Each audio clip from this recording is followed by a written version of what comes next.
What is up, guys, and welcome to another Star Wars Galaxy of Heroes video. It is that time of the month again, time for another top 10 Zetas video. And the characters we're going to be going over today are the absolute best Zeta characters in the game. The last few months I've changed it up where I've also done a list where I've done the characters that aren't Hero's Journey, aren't legendary, that are easier for people to obtain, and I'm going to do that again too. We're going to do a Zeta list on those characters as well, but these are the top 10 plus 5 honorable mention absolute best Zeta characters in the game. When I say characters, let's say we have Jedi Knight Revan, who has 3 Zetas here. I'm not going to take up 3 spots with each of his Zetas. He's only going to count for 1 spot. I will tell you which Zeta is probably the most important, or the one that I think is the most important, but you'll get the general drift of what we're talking about here. Again, these are in no particular order, and I would like you to leave comments in the comment section below on if you agree or disagree with me, because I have a feeling there could be some heat in this situation. So, of course, we're going to start out with Darth Revan. Okay, a meta-defining character, not as meta-defining as I thought he would be, actually. I think we need Darth Malak to really help complete this team, because they can still lose to Palpatine teams easily. Some Jedi Knight Revan teams can beat them, and you have to switch mods around so much. That's just a disaster. But his Zetas are Lord of the Sith, Conqueror, and Villain. In my opinion, Villain is probably the least important. The equalizing the health with the other healthiest ally. Conqueror is extremely important because enemies can't assist or attack again if their attack is targeting Darth Revan. This completely stops Jedi Knight Revan in his tracks when he uses Mark. It also prevents General Kenobi from calling in a mass assist. He's going to be much more survivable. And then Lord of the Sith, Sith Empire allies are immune to turn meter reduction while they are debuffed, so they're not going to be able to lose any turn meter reduction. Conqueror is extremely important. Maybe potentially more important than the leadership ability, but usually you want to go with the leadership ability first. So Darth Revan is on the list. Next, we're going to go with Jedi Knight Revan, and his Zetas include Direct Focus, which is extremely important in mirror matches, which was a nightmare, because when you get this Zeta, it allows you to add buff immunity, dispel, and increase their cooldowns by 1, and potentially stun the target for 1 turn as well. Then you have General. Again, I'm not going to read through these abilities. You guys can take the time to do that. And then Hero, the second unique here, makes him immune to stun and ability block and stuff like that. So Jedi Knight Revan, still very, very prevalent in the game. Still a great character. Next, oh boy, Emperor Palpatine. He used to be on this list. He was off for a while. He is back on because of his ability to counter Darth Revan teams. I'm going to make a video here in a little bit, actually, on how you can take him out a little easier, in my opinion, with Darth Revan teams, because they're extremely hard. His leadership ability right here, the Zeta aspect of it, this is the most important. When a debuff on an enemy expires, Empire and Sith allies gain 5% turn meter. When you still have Darkside Bastila in this team, and she's going to be giving a bunch of debuffs, and those debuffs are going to continually be, I don't want to say cleanse, they're going to go away. There's times you're going to face a Palpatine team and you're not even going to get to go with a Darth Revan team. So he is on this list because that he can help take out one of the meta-defining teams right now. And he adds some diversity to it. Again, I don't like it as much because we have to switch mods a lot. But it is what it is. Next, Jolee. Jolee is still extremely important, guys. And he's going to be extremely important for a long time because there's going to be Jedi teams in the future that are going to continue to work out and stuff like that, and his ability is always going to be extremely helpful. It's the that looks pretty bad ability. Add Revive all defeated Jedi allies at 80% health with crit hit immunity for 5 turns. This made mirror matches against Jedi Knight Revan teams absolute nightmares, and he's on this list because Jedi Knight Revan is still in the meta, and he's going to be useful in the future as well because he's a great healer. He can take a lot of damage. And it doesn't just say Old Republic allies here either, guys. It says Jedi. So if another Jedi meta comes, he could be very, very useful again as well. So he's on this list. Next is Bastila Shan, the original Bastila Shan. Like I said, this list is the best Zetas in the game overall, in my opinion. And her, her leadership ability, initiative, add one turn taunt on Jedi tank allies at the start of the turn. Add 150% tenacity with protection up. This is absolutely amazing. This leadership ability comes in. It allows you... It takes so many hits to be able to get all of that extra protection down. Plus, when you have that, you're gaining a bunch of tenacity, by the way, as well. As you see here, 150% tenacity and deal 35% more damage. You're not going to be able to be given any debuffs either. She is still great in that reason, especially in Territory Wars and Grand Arena. You can split up certain teams. You can have a Bastila lead and a Jedi Knight Revan lead, and it's going to help you diversify your lineups that much better. And she is on this list. If you disagree with me, let me know, but I seriously think she deserves to be on this list. Next, one I fought with, but he really helps create the Darth Revan team, and he's really fun to use, and that's HK47. And his most important one right here is probably loyalty to the Maker.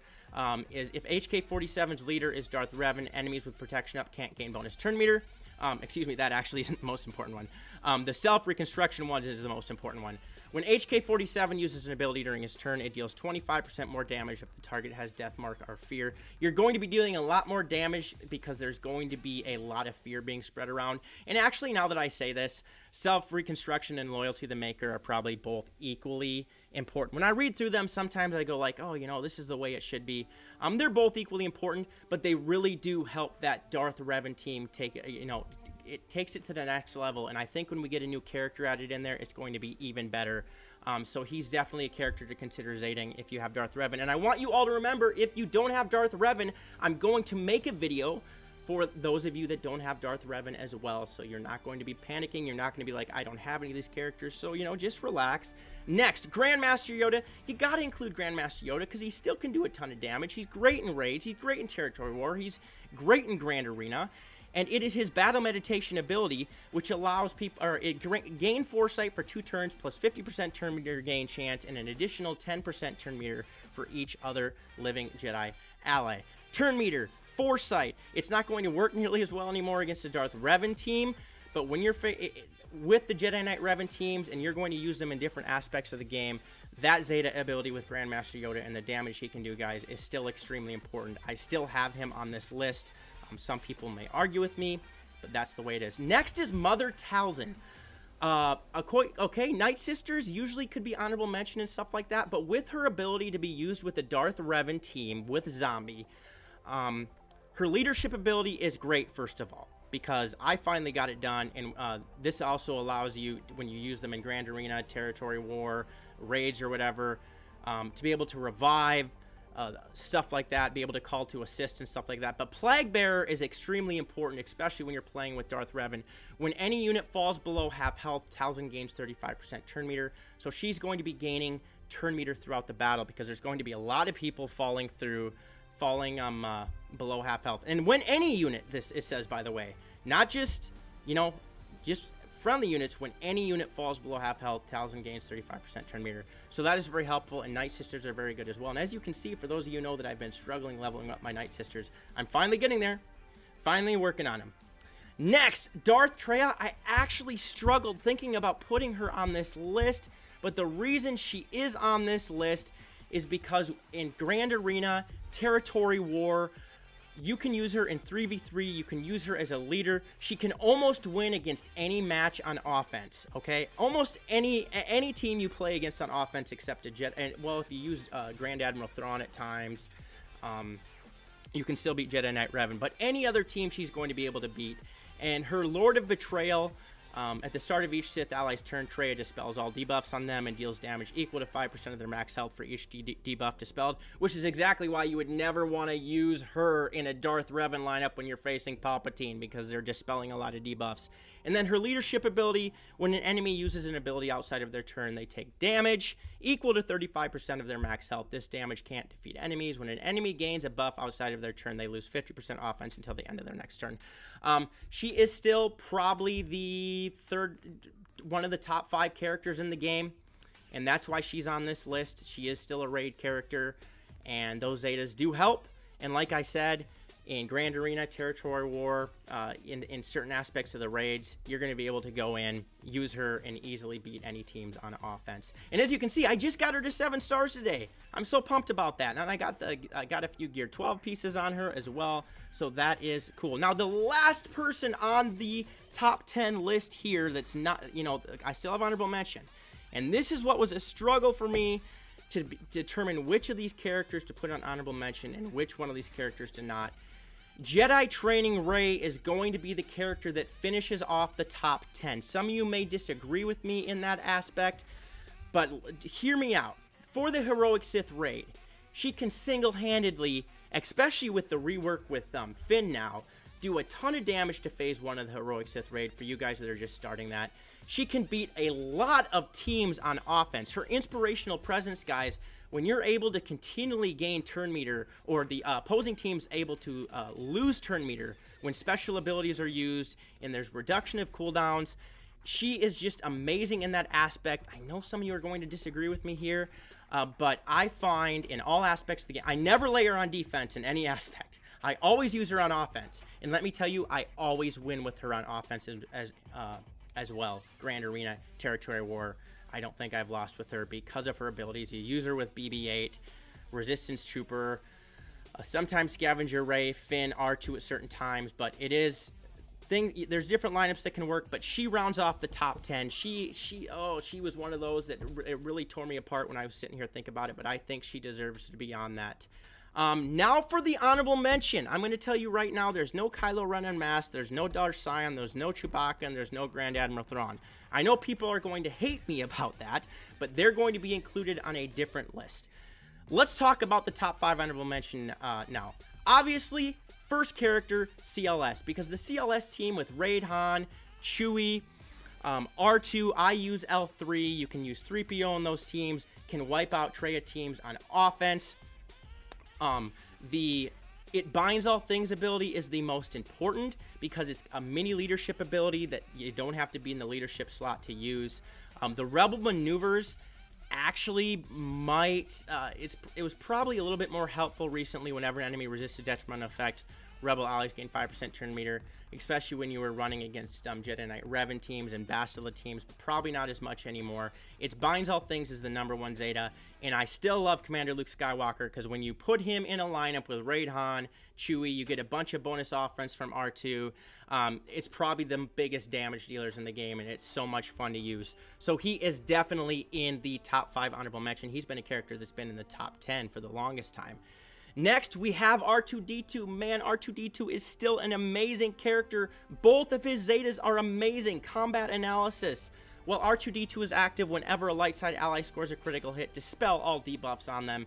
It's a passive cleanse, guys. You can't ask for much better than that, and especially most teams you're going to use R2-D2 with is going to be constantly critting and stuff like that. This helps in Phase 1 of the Heroic Sith raid. Actually, somebody asked me, do some of those effects wear off first? Is something I'm going to have to research. But not only that, the number crunch. This is what really gets me going. At the start of battle and when R2-D2 is revived, other droid, Galactic Republic, Rebel, and Resistance allies gain 10% of R2-D2's max protection, offense, max health, and potency until R2-D2 is defeated. And I've stated this many, many times. I love modding him with absolute as much offense as possible. Offense in every spot because he's going to be transferring those stats over to the other characters and they're going to be doing more damage because of it, and it just becomes so much fun to use. And he's going to be able to fit into light side lineups, in my opinion, for the longest time. He's going to be a character that's going to continue to be usable because of the ability. Both of these abilities, combat analysis and number crunch, are going to be able to be used for a long time because of the factions that they are able to help. Next, we have BB-8. You can't forget about BB-8. I mean, he is the other droid that Illuminated Destiny can single-handedly ruin teams. It can single-handedly do so much damage. You can solo the tank raid with BB-8. The turn meter gain, he's so much fun to use when you use him in Phase 1 of the Heroic Sith raid because the Illuminated Destiny. His most important Zeta is Roll with the Punches because it's when BB-8 attacks out of turn, he calls a random a resistance ally to assist. You're going to be able to call him out of turn with Jedi Training Rey and with C-3PO.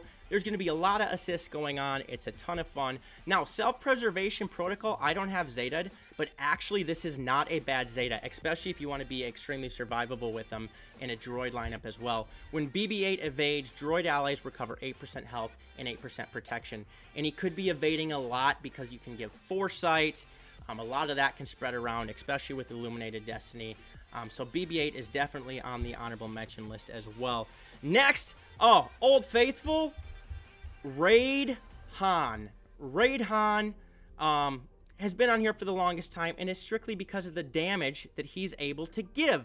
I know some of you are going to say that I can't believe you didn't put 3PO in this lineup. Well, he's just not utilized enough yet by some people. He's great in some instances, but in my opinion, Raid Han is much more important, and Han Solo is actually what technically the name is. We all call him Raid Han. His shoots first ability, he's gaining critical chance, and then he's able to attack again, okay?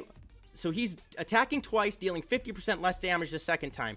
I'm going to actually kind of break from the video right now and tell you guys we're in the middle of an ice storm, and the power is blinking in my house. And I swear on my life that if the power blinks out while I'm filming this video for the 50th time, I am going to lose my crap. So let's just hope that doesn't happen. Raid Han, definitely do the shoots first Zeta, and get him, you know, get him leveled up and to gear 12 and stuff for the Falcon as well, because that's going to be extremely helpful.